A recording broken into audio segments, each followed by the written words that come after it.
You're such an asshole. To quote Bill Burr, George fucking Steinbrenner. We haven't had a Clarey test in a while, and Alex writes, good evening, Mr. Clarey. I would like a request for a double Clarey test on the late New York Yankees owner, George the Boss Steinbrenner. And that's the only guy. What double test? You didn't give me another one. You just gave me George. This should be pretty simple. I think that you two would either get along very well or hate each other's guts. Name your price. Well, you'd be amazed how many incredible, impervious, invincible friendships have formed for people that hated each other's guts.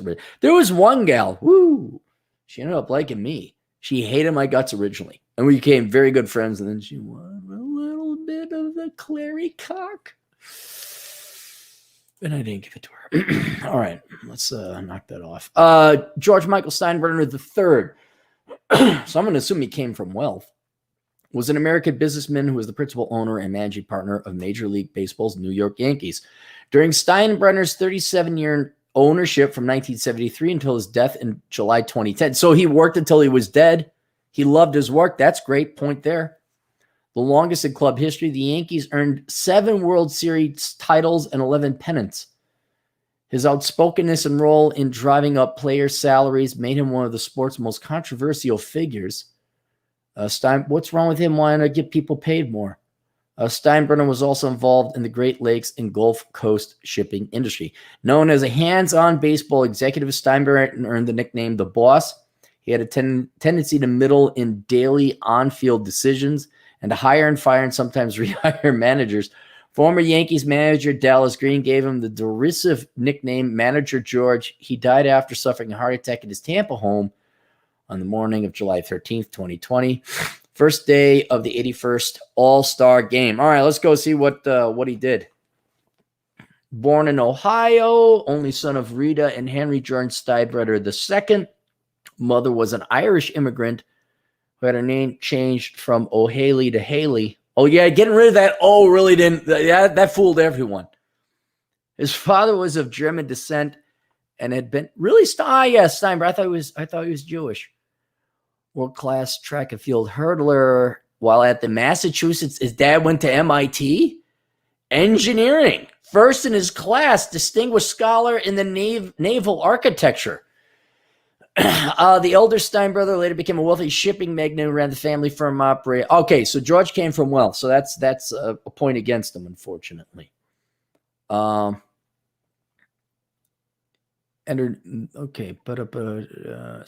had 2 younger sisters. Stake a couple hundred children, peddled his hands door to door. I learned a lot. Okay, so his dad forced him to sell and hustle chickens.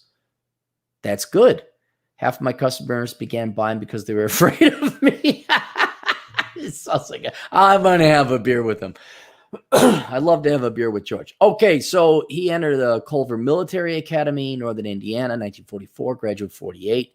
Bachelor's of Arts. We're going to grandfather him under the clause that boomers couldn't major in stupid stuff. He also went into track, played in a band, football. He joined the United States Air Force. Wow, look, was commissioned as a 2nd lieutenant. Stationed at Lockburn Air Force Base in Columbus, Ohio. Found honorable discharge in 1954. He's there for a couple of years. Went to a master's in physical. Oh, he got a master's in physical. Oh, I got to give him a half a point. You got to get a demerit point for that. A master's in physical education. Screw you, George. That's half a point right there. That's such douchebaggery. Even in 1955, you knew that was a bullshit degree.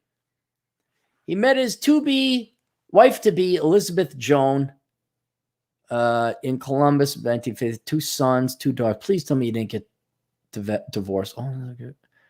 All 4 of Steinbrenner's children eventually got divorced. Did he? He was in Korea. Had 1 spouse. God bless you, sir. God bless you. Political party, Republican. All right. I don't know why that's on the main thing. In 1960, against his father's wishes, Steinbrenner entered the sports franchise business for the first time in the basketball's Cleveland Pipers.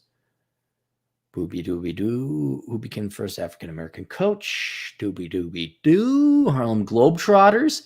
Oh man, whatever genuine racism did exist. What a time to be alive. 60s and 70s with Globetrotters. And Bolton Celtics. That would have been a good time. That would have been a good time. He worked and worked and worked. Fair hair policy. Steinbrenner enforced a military-style grooming code. All players, coaches, and male executives were forbidden to display any facial hair other than mustaches, except for religious reasons. And scalp hair could not be grown below the collar. Wow.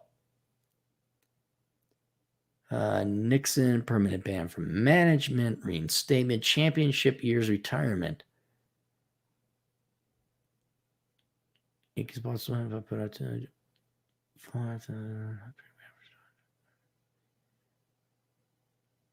he retired for for 4 years.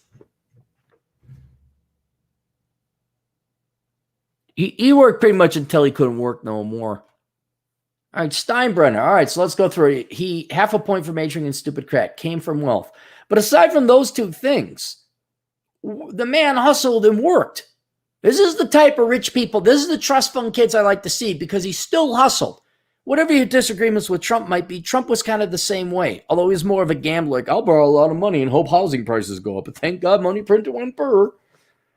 No, Steinbrenner, I would totally love to have a beer with him. Should he run for political office?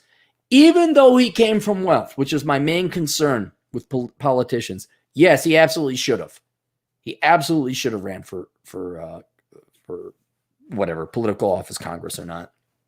Problem is, really successful people, whether it's the mafia or rappers or sports franchisors, no, they're making too much money.